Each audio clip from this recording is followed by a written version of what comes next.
L'Exode, chapitre 13. L'Éternel parla à Moïse et dit : Consacre-moi tout premier-né parmi les enfants d'Israël, tant des hommes que des animaux. Il m'appartient.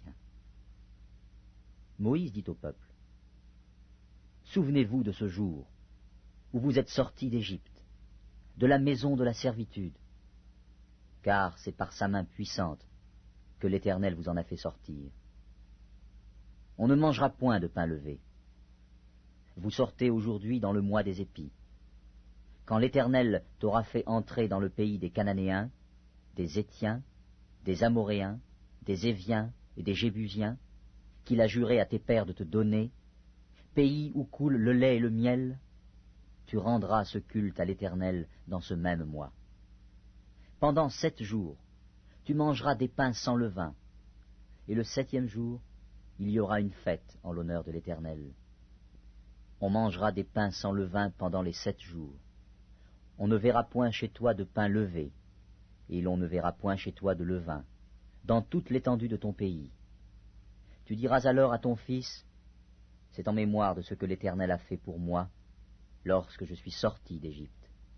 Ce sera pour toi comme un signe sur ta main, et comme un souvenir entre tes yeux, afin que la loi de l'Éternel soit dans ta bouche. Car c'est par sa main puissante que l'Éternel t'a fait sortir d'Égypte. Tu observeras cette ordonnance au temps fixé, d'année en année.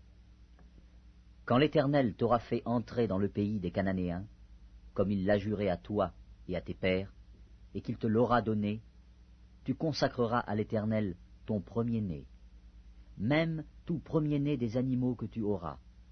Les mâles appartiennent à l'Éternel. Tu rachèteras avec un agneau tout premier-né de l'âne, et, si tu ne le rachètes pas, tu lui briseras la nuque. Tu rachèteras aussi tout premier-né de l'homme parmi tes fils. Et lorsque ton fils te demandera un jour : que signifie cela ? Tu lui répondras : par sa main puissante, l'Éternel nous a fait sortir d'Égypte, de la maison de la servitude. Et, comme Pharaon s'obstinait à ne point nous laisser aller, l'Éternel fit mourir tous les premiers-nés dans le pays d'Égypte, depuis les premiers-nés des hommes jusqu'aux premiers-nés des animaux.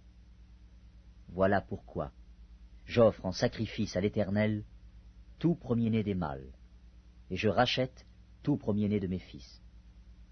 Ce sera comme un signe sur ta main, et comme des frontaux entre tes yeux, car c'est par sa main puissante que l'Éternel nous a fait sortir d'Égypte. Lorsque Pharaon laissa aller le peuple, Dieu ne le conduisit point par le chemin du pays des Philistins, quoique le plus proche. Car Dieu dit : le peuple pourrait se repentir en voyant la guerre, et retourner en Égypte. Mais Dieu fit faire au peuple un détour par le chemin du désert, vers la mer Rouge. Les enfants d'Israël montèrent en armes hors du pays d'Égypte. Moïse prit avec lui les os de Joseph, car Joseph avait fait jurer les fils d'Israël en disant : Dieu vous visitera, et vous ferez remonter avec vous mes os loin d'ici. Ils partirent de Sukkot, et ils campèrent à Étam, à l'extrémité du désert.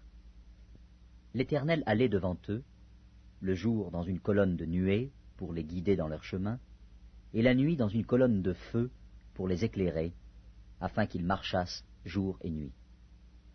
La colonne de nuée ne se retirait point de devant le peuple pendant le jour, ni la colonne de feu pendant la nuit.